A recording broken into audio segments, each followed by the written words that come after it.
Hey everybody, it's Maker Monday.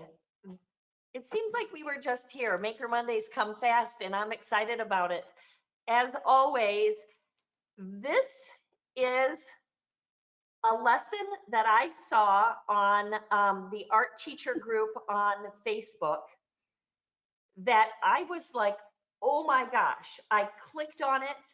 I clicked through every single picture that was posted. I looked closer, and then I proceeded to stalk our guest, who is Sarah Shearman. And Nasco does not back me on stalking people on Facebook. That is probably not acceptable or appropriate. But I sent a personal message and I said, I apologize. But this is one of the coolest, most unique things that I have seen in a very long time. And you can see that there's more behind me as well. It's just really, really amazing. And I'm going to let Sarah tell you more, but Sarah Shearman from Louisiana, high school teacher from Louisiana, is with me today. Sarah's unbelievably talented because she developed this lesson plan, and I'll let you talk about the inspiration for it. But she also is an outstanding potter as well, and has recently started her own pottery website and does some really cool stuff there. So she's very talented, and the fact that her students completed these at a high school level and they're so amazing is incredible. I played on a little bit more of a simple basis this weekend, and so it's just a blast. If you want to follow along, and honestly, if you have some scissors and some construction paper, or even newspaper, copy paper, whatever, you'll be able to at least follow the folds. This is going to be a lesson that there's no way in 1 hour you can complete this. This takes a lot of time, but you can at least learn how to do some of the folds and the quills, and you don't have to have the quilling tools. So Sarah, I'm going to turn it over to you. And I just thank you so, so much for being here. I'm ecstatic that we're going to be able to share the expert with everybody. So welcome and thank you. Thank you, Kris. I'm so glad to be here. I love that you say that project is your favorite one, and that's what got you into being interested in pursuing, finding out more from me. Because that project was actually submitted to a juried high school exhibition at LSU, and it got in. So that's really cool that that's the one that you picked out of the bunch. So it's been receiving accolades locally as well. All right, so to get started, I had seen on social media videos and pictures, and basically like, the little, the mini documentaries that like My Modern Met will put out on artists. And an artist that I saw was Yulia Brodskaya, and she does these enormous quilling portraits. And I was like, well, I'm just starting to teach the advanced levels of art at high school. I taught Art 1 for years and years. And then when the senior teacher retired, I took over her position. So I was teaching Art 1, 2, 3, and 4. And I wanted to create this natural bridge between 2D design and 3D design and sculpture. And so for me, I thought, wow, what a perfect segue into working three-dimensionally. And I just couldn't help but try and make my students do these quilling portraits. And I think that overall they turned out beautifully. I also did them again this year, and I'll show some examples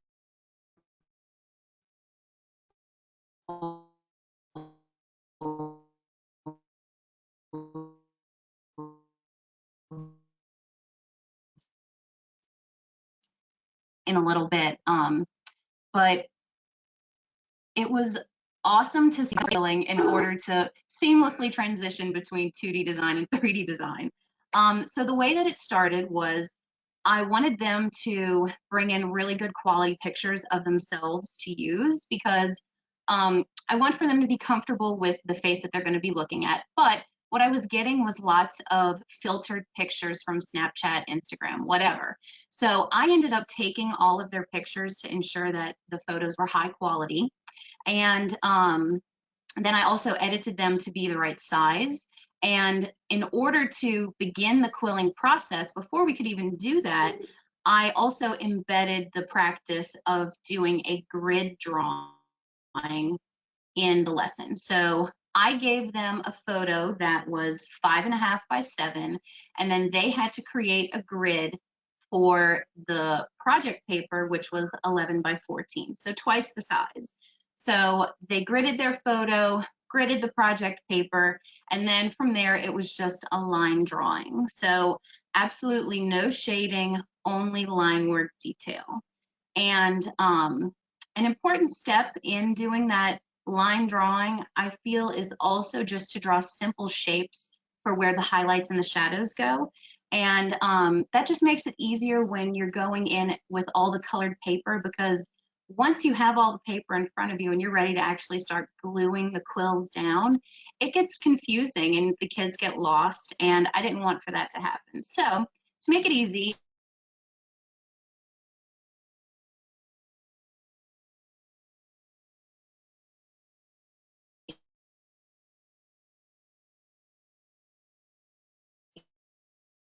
after they, did all their scratch work, getting the grid just right, getting their face to look just like features was done, then I had them go back and block in just simple outlines of highlights and shadows. And then that really helped them to keep the details intact once the paper got glued on. Now I'm going to go ahead and move my screen down so that I can show you some things, because it's just easier that way than to just have me tell you, right? Okay, so here we go. All right. And I'm gonna move, I have a little box that is floating in the way, and I wanna make sure that I can see exactly what I'm showing you guys. Okay, here we go. All right, so first thing I have is this, I have several of these. The example that I'm showing you today is an in progress lip quilling lips. So the first step, which is what I just told you about, was to do the pencil drawing. And then the next step is to outline the pencil drawing in Sharpie, but then I'm gonna put this closer so you can see. The lighter marks are still in pencil to mark out where the highlights are on the lips, so that the lips look dimensional. And then there's also a slight cast shadow underneath, but I left that in pencil. Now, I feel that it's important to leave it in pencil because the next step is gluing black paper upright, and I would not want students to glue black paper upright over the cast shadow or over the lines for the highlights, because if you're, let's say you're not doing quilling and you're shading, you would never outline a highlight and you would never outline a cast shadow. So I just wanted to make sure that that didn't happen on here. Okay, so for the next step, this part is still in Sharpie, and I'm going to make this flat so you can see that this is indeed three-dimensional. So this black paper here is glued on the Sharpie line, and it is standing upright on the paper. Okay, I hope that's clear to see. Okay, but I left this part undone so that I could demonstrate it for you right now. What I actually do is I have two pieces of this black paper. I'm going to move this out the way so I can see it's creating a color issue with this black paper. Okay, so this is actually two strips of black paper that are glued together, and I think that it's easier because it makes the paper a bit thicker, so it wants to stand up because it's thicker. Now, I also found it easier, instead of putting glue directly on the line, for me, it's just easier to put glue on a plate and then drag the paper through it. So this paper isn't actually the right size for this just yet. I want to show you what I do to figure it out. I actually put the paper on the black line and I just hold it down and I kind of walk my fingers around and measure how long I need for this paper to be. And then now that I can see that it's about this long, I'm gonna go ahead and cut this. Chloe, you cannot be in here right now, sweetie. I'm sorry, my 5-year-old just walked in. Chloe.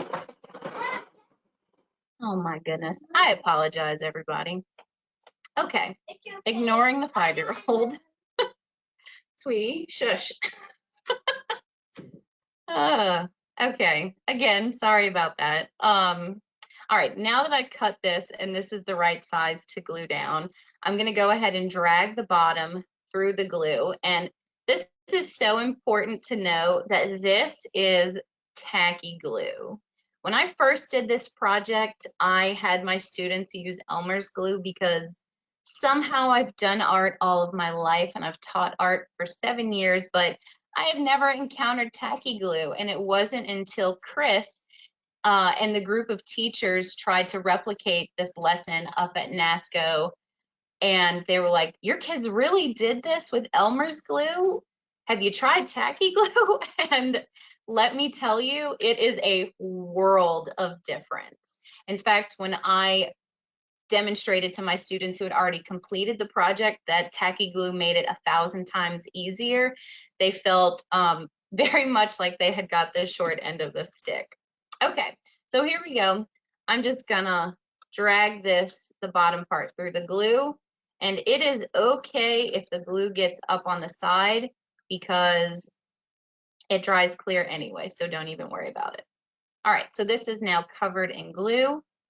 Got a little bare spot right there. And I'm gonna walk this onto the line. Now, I actually put this tacky glue out maybe 5 or so minutes ago in the plate.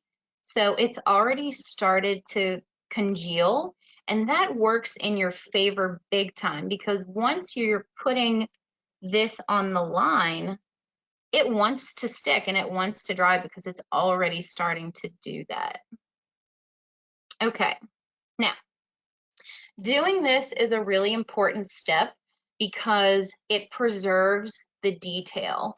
When this is dry and you're ready to start filling it with colored paper to, blend all your tones and your shadows and your highlights, you're gonna want to shove that colored paper as far into the corners as you can and really pack it tight so that it creates this illusion of it being like a flat surface. And if you don't have the black outline there, then all your colored paper is not gonna have this even spot where it just stops, So this really keeps the integrity of the line drawing intact. All right, so I'm gonna set this aside and move on to the work in progress, okay? So I started on this one. I was looking at a visual reference that I just pulled off of Google of some lips. I'm gonna put this up closer so you can see. The top lip wasn't really in shadow, but it was slightly darker than the bottom lip, which is where these yellows and oranges are coming from. But I'm going to go ahead and demonstrate some of the folding techniques, and I'm going to show you how I get the quills onto the paper and just show you a few little tips and tricks that I've figured out in doing this myself, okay? All right. Actually, before I just jump into folding, I want to tell you about how I get all of the colored strips. You could buy quilling paper, pre-cut strips, but when you teach 80 kids, that goes by quickly. So I just provide them paper and then they actually have to measure and cut all of the paper that they want to use for their project. So I just did this on some white drawing paper so that it would be easy for everybody to see. But I have my students take their ruler and then line it up across, and then they put an increment tick mark at every 1 centimeter. So all the way across, and then also at the bottom. And that's just to ensure that when you line up the ruler, you're guaranteed to get a straight line. So you want to make sure that you have metal rulers, or you tell your kids to get metal rulers. You line up the metal ruler at each tick mark, and then carefully using the X-Acto knife. Now, I should be doing this on a cutting mat, but my cutting mat's kind of small, but it's okay. Using good pressure, making sure your other hand isn't in the way, and then you have a nice clean cut. Now, I'm not gonna lie, cutting the paper is quite time consuming, but when it means that the kids can have whatever color they want to use on their project, it's well worth it. Okay, so I also recommend doing all of your cuts first and then doing the folding, because going back and forth and constantly picking up supplies and then picking up glue and then folding the quills, it's just too much. So get all your paper cut first, and then you can move on to the quilling part. All right, so I'm gonna put this back in the frame, and I'm gonna grab a pink, and I'm gonna show you the first fold. Okay, so this paper right here is about 16 to 18 inches, which I don't need for such a small space, but I'm going to show you the folding technique with this anyway. So the first thing that you can do is what I like to call the zigzag fold. And let me get closer to the camera up here. The zigzag fold is basically just an accordion fold. So you fold it one way, and then you flip it backwards and fold it the other way. Now, it's important that you control your folds so that you're not making one fold stick out further than the other. I mean, if that's what you're trying to do and you want your folds to gradually get larger, then that's fine. Like maybe you're trying to fit it into a triangle shaped space rather than a square shaped space. But I like to make sure that I'm folding nice, even squares or rectangles, or, you know, just doing your zigzag back and forth to get the size that you need. Now, you can do this infinitely. You know, you can go on all the way until you hit the end of the strip, and I'm going to go ahead and stretch this out so you all can see the result of doing this. Okay, so it's just an accordion fold, folding it back and forth. Now, if I don't need the rest of what's on this strip, I've got my scissors right here, and I'm just going to cut it. Oh, that's crooked. I'm going to cut it, and then this is ready for gluing when I'm ready to glue it down. Okay, but I'm going to set this aside for a minute, and I'm going to show you the next type of fold, which is the half and half and half fold. Now, this is quick. This is a quick type of fold. So you just take your whole strip of paper, and you know, it doesn't have to be a long strip of paper. It could be whatever length that you feel like you need, but you fold it in half and fold it in half again. Oop.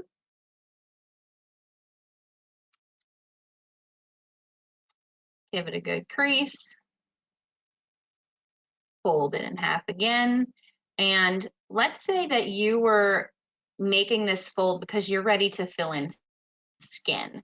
And you know, skin is a larger area than, let's say, the nose or an eyeball. So you could stop here. You know, you don't have to keep folding it until it can't fold anymore. But for me, you know, if I'm trying to fit it in this little space and I need it to be a compact color like it is down here, like just in a small area, then I'm going to continue to fold it. So I'm folding it again and again, and I think that's about where I have to stop because it's really thick now, and if I try and fold it again, it's just going to leave this awkward gap in the middle. Okay, so that's the half and half and half. All right, moving on to the quilling needles. This is a tool that you can use to do what I call a coil type of quill. And this is great for making 3 different types of quills, actually, okay? So this is a quilling needle. It's designed specifically for this.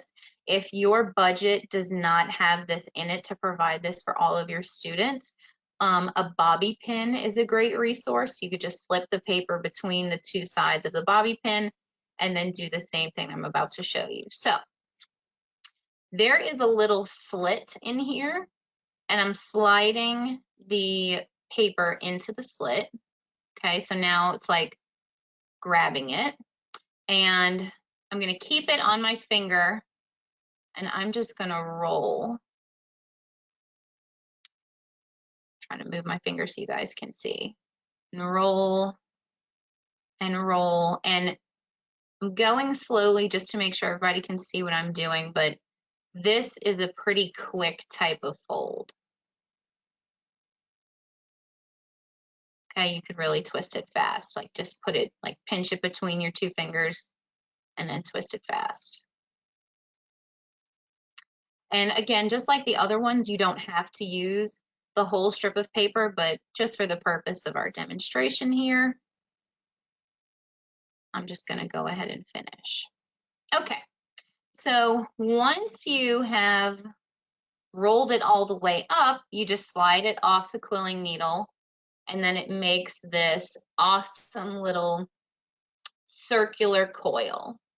And if I let go of this, it's definitely going to want to unravel. So I'm going to take my tacky glue, and this is just a separate bottle that I bought, and I put the tacky glue in here because it has this really fine needle point. You'll see that. And it's excellent for this teeny tiny work that we're doing. So I'm just putting a little bit of glue in there, and then I'm going to hold this for a second because the tacky glue does stiffen up pretty quickly, but just to be sure that my hard work doesn't unravel, I'm just going to hold it, and now I think it's fine. I can go ahead and let it go. So that's the first type of thing that you can do with the quilling needle. Now I'm actually going to pick up the quilling needle again, and I'm going to roll another coil, except I'm going to do it a little faster this time. Hope everybody's okay with that, because it's the same process at the moment. So I'm just going to roll it all the way up, except this time, instead of putting glue on right away, you get really close so y'all can see. I'm going to expand my fingers, and you see that the coil is opening up. So maybe I need this color blue on my portrait somewhere, but I don't need it to be super dense, right? So I just let it expand a little. And now, if you look at the difference here, you can really see that this is so tightly wound that there's no light getting in. You won't be able to see any white of the paper. But this one here is much more open, okay? So just like before though, I'm gonna put a dab of glue so it doesn't unravel. And then there we go. I'm gonna hold this for just a second, and then we're good. Okay. And then there's actually one more thing you can do with the quilling needle, but it starts as the same process again. So just slip the paper in, roll, roll, roll.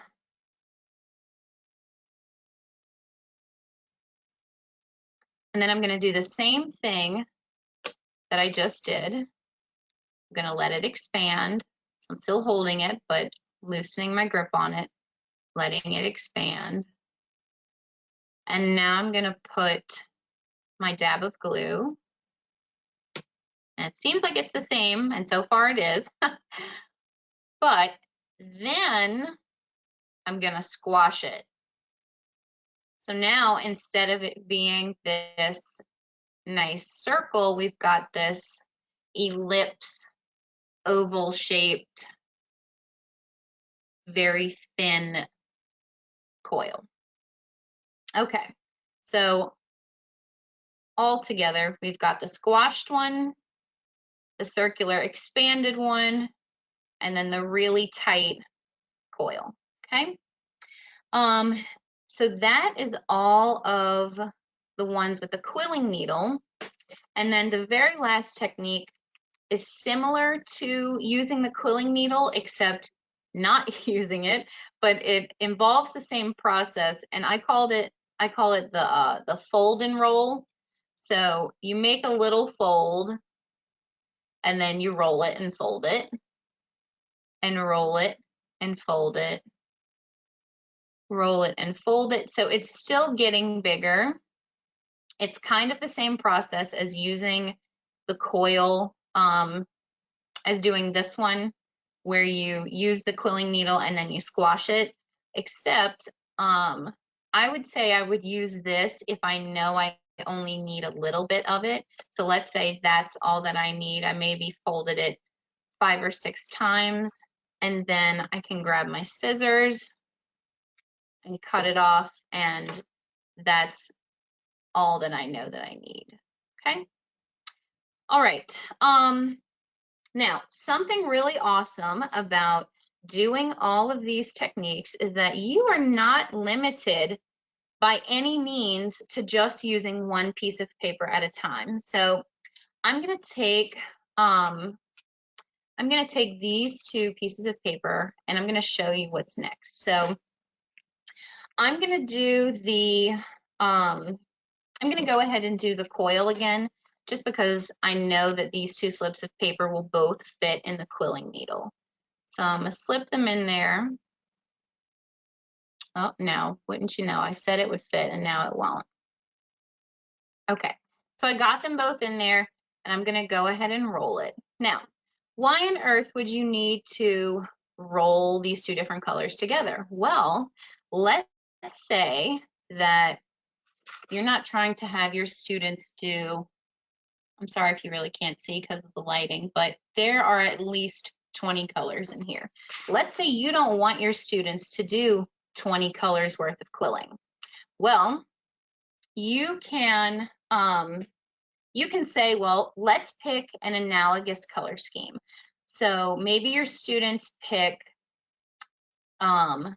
green, blue, green, and blue. And you want them to create highlights, midtones, and shadows with blue, blue, green, and blue.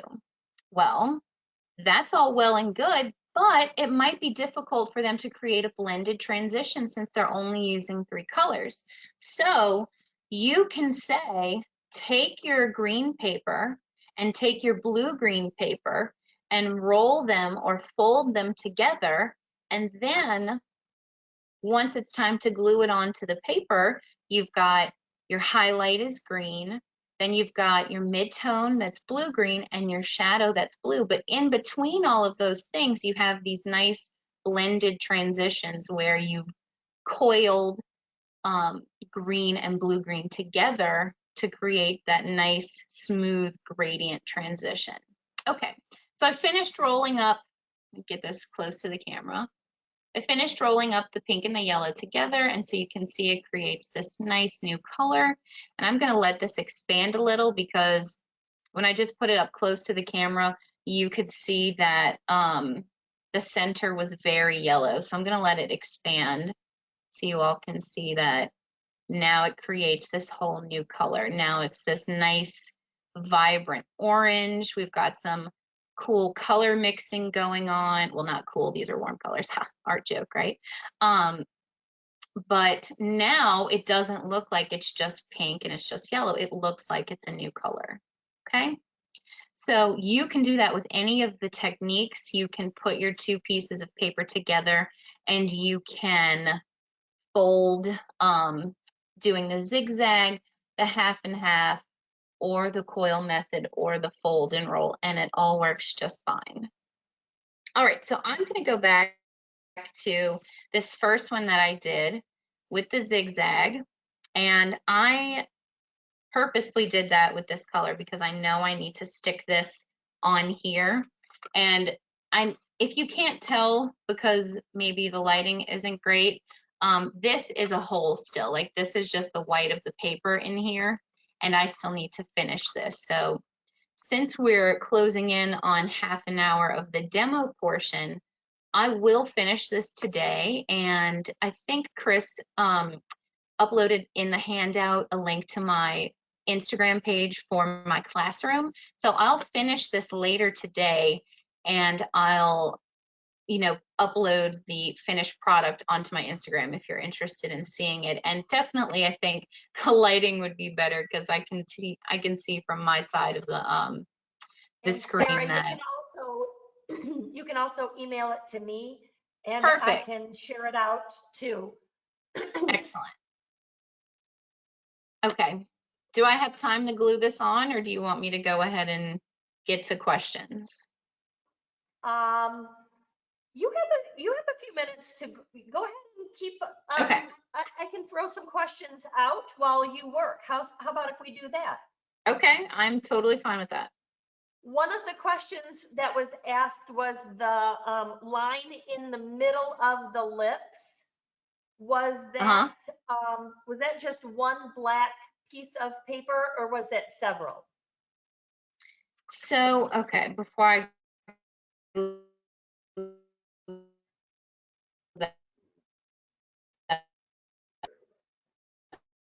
You were breaking up just a little bit. I'll come up and show you. So the black is all around it, but in between up, you said? Yes. All right, I'm going to talk and hope you guys can hear me. Okay. So there is a black piece of paper running through here. I'm going to defer back to this one that doesn't have the color all over it. You can see when I go. We were doing so good, and now we're getting a little bit of choppiness. This way, when I change the plane of it, that this is in fact a man. How about now? Yep, you just keep going. It'll click back in. So there's a couple little extra strips that make a little bit of the texture of the middle line as I'm touching my own lips. So so yes, because the plane change of the drawing, like here's the drawing next to it, because the plane changes on the line, I actually cut the black paper and glued it on in 4 separate pieces. So this was a segment of 2 black pieces, then this was a segment, and this, and the last one. So it's 4 separate pieces of double black paper. Perfect, perfect. Yes. So, but then also, and I can just tell by looking that it's hard for you guys to see, but when I was looking at the reference, the top lip was more in shadow. So I have some purple right up against the black right here on the top lip side, and then on the bottom lip side, I have some purple and red right up against the black. But it's not too much of the other colors, so maybe that's why in the image it looks like a really thick black line. Lots of questions about the glue bottle. Does the needle, and that's, just so everybody knows, I did post a link in there. It's typically used in glazes. So they were Yes. asking, does the Yes. needle clog very often? I experienced that earlier today, or maybe last night, I'm not sure, because time ceased to exist when I was working. But I did experience a clog, but all I did was to deal with it was I turned the bottle upside down and I put my palms on it and I squeezed it really hard until it like snot rocket blew it out. But yes, this is definitely used for slip trailing. Good eye art teachers. Perfect. Yes. Another just reminder, the borders are double paper, but the inner Double. details typically are single. Um, well, if my camera were more awesome, you guys could see that everything actually, my students didn't necessarily do it like that, but I did it like that, where every color is actually two colors. So where I lined it with purple here, it's actually purple and light purple. And then to make the, excuse me, to make it transition, then I dropped off the dark purple and used light purple with red, and then dropped off the light purple and used red with pink. So every color that is glued on is actually two colors together. Perfect. I will speak a little bit towards the comment on how do you do this with younger grades. Sure. Definitely a little bit more simplistically. Yes. You can see that that Sarah is definitely at a high school level and more at a fine art level. I'm going to show you a heart that I did, and Well, Kris, I have some examples here, and I can speak to that also, because my students are not, when you're an art teacher, we're not all on the same level, right? Let me show you this one. This was created this year. I think that it is stunning, absolutely stunning. But if I were to put it up close, you could see that, oh, I'm pointing on the opposite side. You could see that this is large sections of yellow, and it's not necessarily blended with other colors. Now, I think overall she did a fantastic job blending, but not every single one is a blend. And let me grab another one that almost completely disregards the other folding techniques.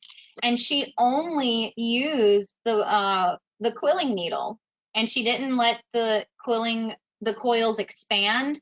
I mean, she did a little bit on her neck here with the half and half, but all up here and everywhere is coils. so lots of So people are wondering how many class periods did they take to complete? okay, so at the school that I'm at, kids come to class every day because I'm in high school. Well, at least that's how my high school set up. They come every day for 54 minutes. That's how long our class period is. And I would say that the gridding portion for students who were super dedicated took maybe 3 days to grid and then draw their portrait and map out the highlights and whatnot. So 3 class periods. And then cutting all the paper took a minute, like at least another 3 or 4 days to cut all their paper. But once it was time to start folding and gluing, I would say it took another 2.5 to 3 weeks. So in total for the whole project, 4 weeks, 4 weeks of 1 hour class periods. But these are also fairly large. This is 11 by 14. So if you did it smaller, or if you did a feature, like if you just said, okay, we're gonna do your eye and like just focus on your feature because you love your eye, or we just worked on hair, or just the mouth, or if you did something simple like a flower. I actually saw some really great quilling things on Etsy, and there were, like caterpillars, like super simple kids cartoon caterpillars. So you can make this, whatever level you want. It doesn't have to be a portrait. And I want to show this one real close also.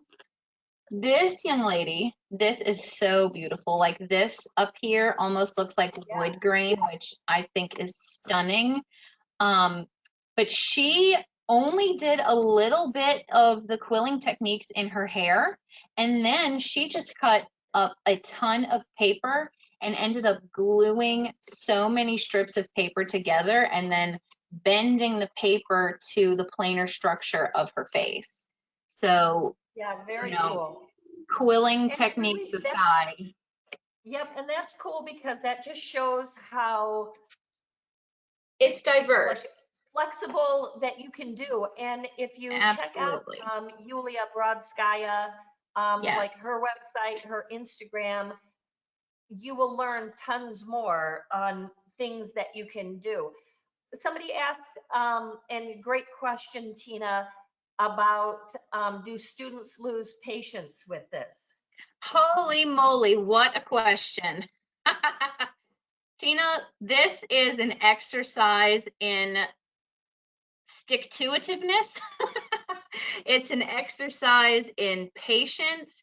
I'm not going to use the word unanimously, but I would say that 98% of the students that made it through to the other side of quilling and getting to see their project finished, when experiencing a moment of reflection, they say, I'm so glad I did that. But don't be fooled, okay? I'm gonna go ahead and move my camera back up. Okay. Perfect. Don't be fooled by the 5 examples that I have here, okay? In the 60 Art 2 students that I have, I would say that between 15 and 20 of them could not get past the mental block of overcoming what a task it was. And lots of kids did not cross the finish line, unfortunately. They could have, and after seeing their classmates finish their projects, they were definitely down on themselves about not sticking with it the way that they did. Yes. But it definitely tests patience for sure. But the good thing is there's always going to be that kid that's good at everything, and once that kid in class sort of scoots to the front of figuring out how quilling works, then the other kids take a relaxing breath and they're like, okay, it's not that bad. It's just time consuming. It's not difficult. Yes. It's just a matter of deciding that you're going to finish.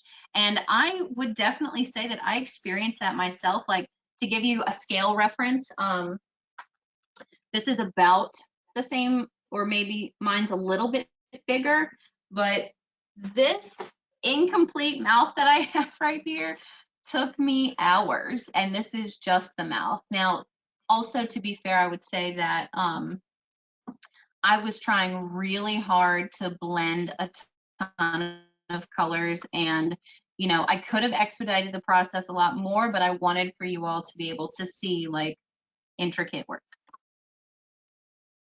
Oh my gosh, and your students' work ended up being so amazing.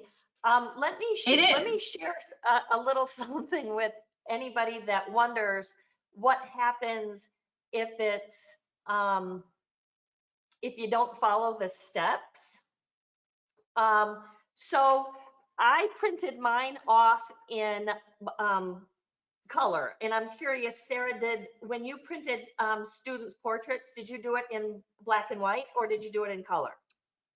I actually printed it in black and white because I don't have Yep. access to a color And I think printer. that makes good sense, just Hmm. because then you can do different colors and shades and whatnot. So anyway, so I did this workshop with Yeah. teachers, and it's just I didn't follow the rule. I didn't follow the rules. I just was so panicky that we needed to get some examples in order to create the actual lesson plan. So here's the lesson plan that gives all the steps. It's super detailed, but it's nice because you can now reference this video because there's all these extra tips. So anyway, so we do this, and this is so epically failed, but this is what happens, and I might be able to turn my overhead camera on. But this is what happens when you don't follow the rules and when you're just not very experienced. Um, First of No, all, it's not. there's all kinds of like texture to this because I didn't cut my strips evenly. Even strips make a absolute difference. You can't have some cut to one size They and do. others cut to the other unless you want to make it super 3D. But like, my forehead and my glasses are all crunched down in there. So yeah, this is a terrible epic fail, but I will tell you on the other hand, It is not. no, you're so sweet and such a sweet art teacher. And all my art teacher friends, when I posted it, because I was laughing so super hard, were so encouraging. But that's why I would mentor and continue to encourage your students.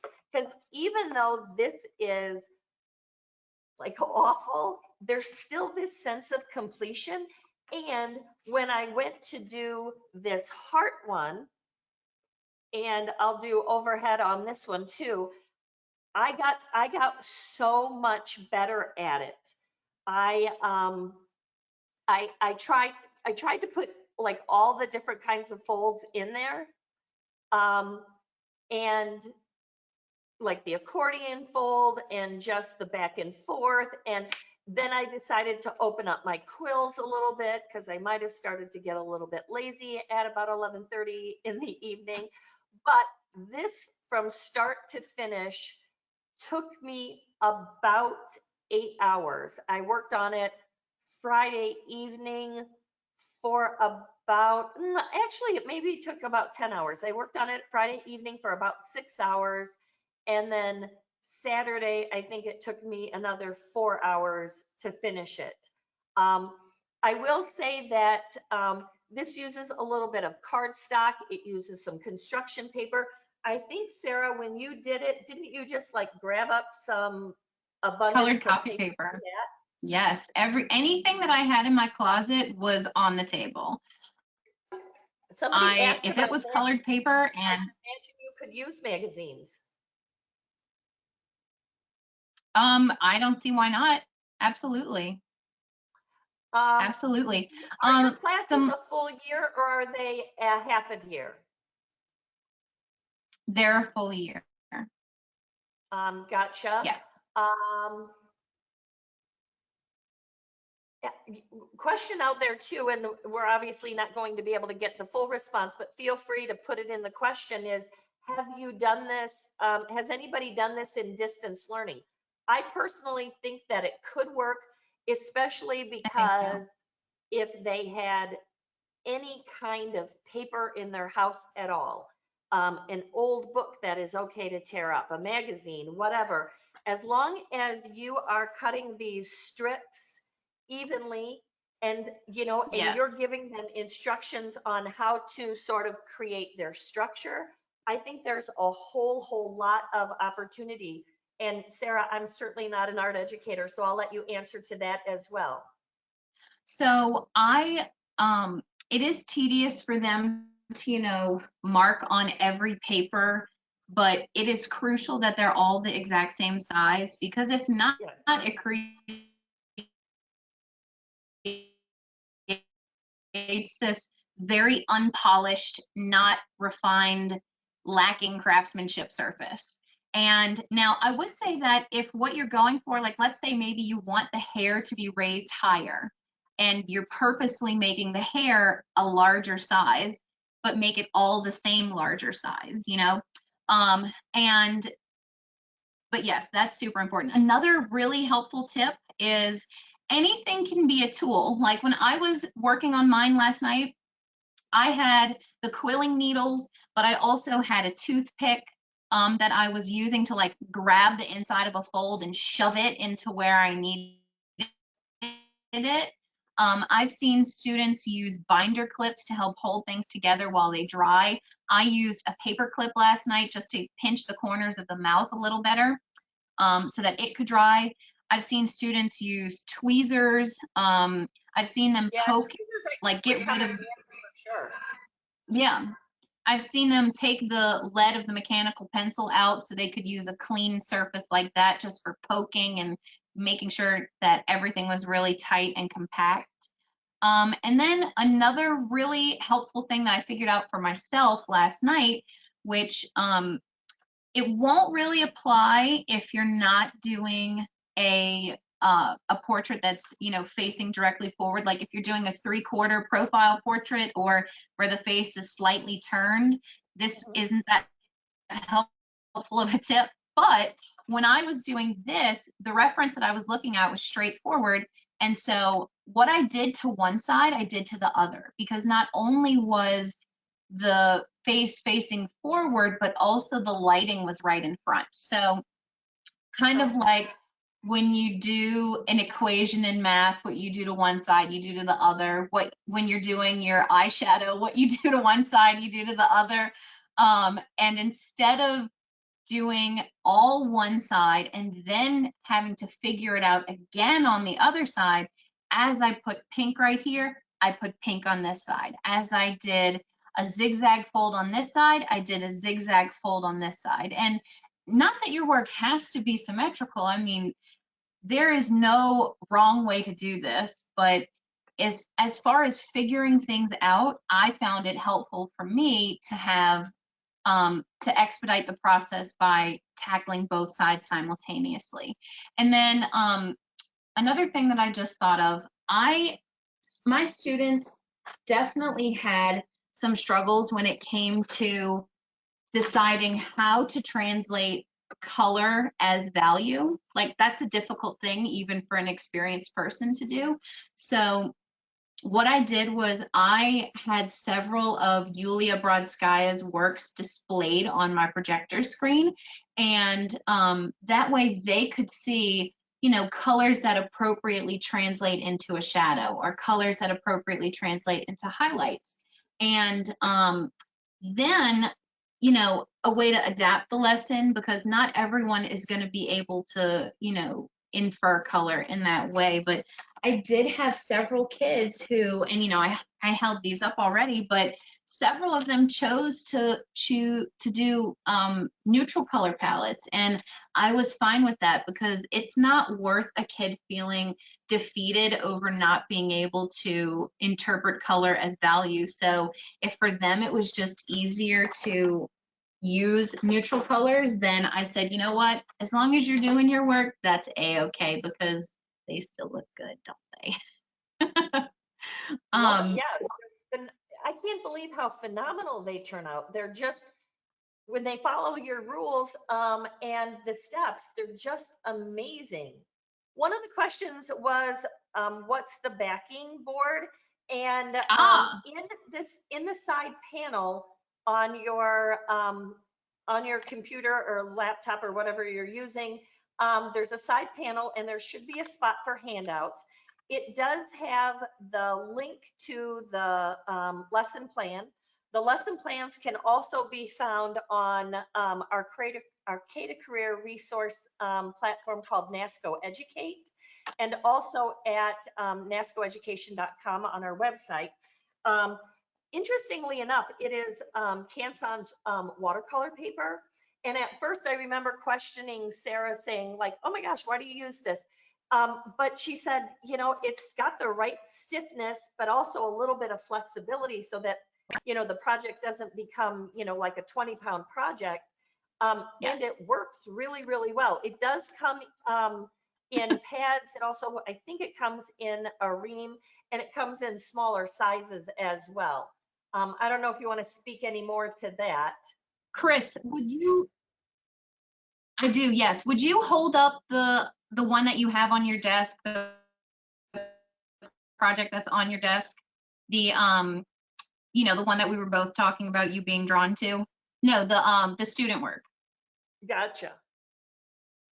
The yeah, that one. Sorry, I don't know how to describe it. Okay, so yes, I 100% recommend doing it on watercolor paper, because for me it was something I had readily available. But the one that Kris is holding is mounted to foam board, and from now on, when I teach this project, I will automatically have them mounted to foam board from the get-go. And Aha. like do it on watercolor paper, but then also mount the watercolor paper to foam board. And the reason being is because the watercolor paper has a nice tooth, so the glue wants to stick to it and it wants to absorb the glue and they want to, you know, bond. But the Yes. foam board makes it nice and flat and perfect for when it's time for the end of the year art show. So if you Yes. already have it, on the foam board, it's one less thing you have to think about when art show rolls around because it's already ready to be displayed. And it makes it nice and Lots of flat. questions about the actual lesson plan. It is Nasco Educate. It's Okay. also on nascoeducation.com. There is a handout that has Sarah's Instagram. It has her class. It's her class Instagram. It has her pottery website. It has the lesson plan. It also has the link to the kit that has all of the products in it that we sell both separately and as a kit. Um, what else? We got 4 more minutes. So yes, you can get the lesson plan. And I'm available for questions by email or Instagram or whatever. Thank you I will very much. help you. Absolutely. You can certainly send me some questions and I can work with Sarah as well. You can email me at kbakke at Definitely. nascoeducation.com. Um, Before I forget, because I want to tell you a little bit about our next thing too, Sarah, I just want to say thank you. This has, from the minute I thought and all the information, it has been just a giant hit. I went back to the original art teacher face group post and linked the registration today because I knew so many people Yes. wanted to hear more about it. If we didn't get to your questions, I will go through them in the next week, maybe week and a half because of 4th of July coming up.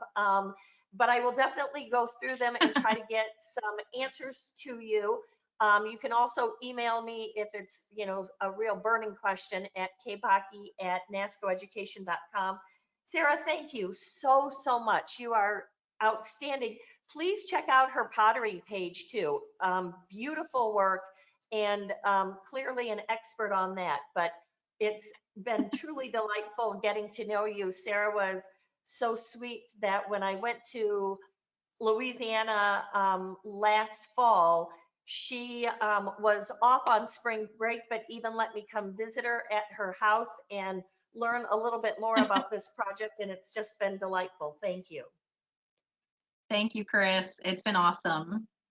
Absolutely. And so our next Maker Monday, I don't know if anybody just noticed that, but I did just poke myself with the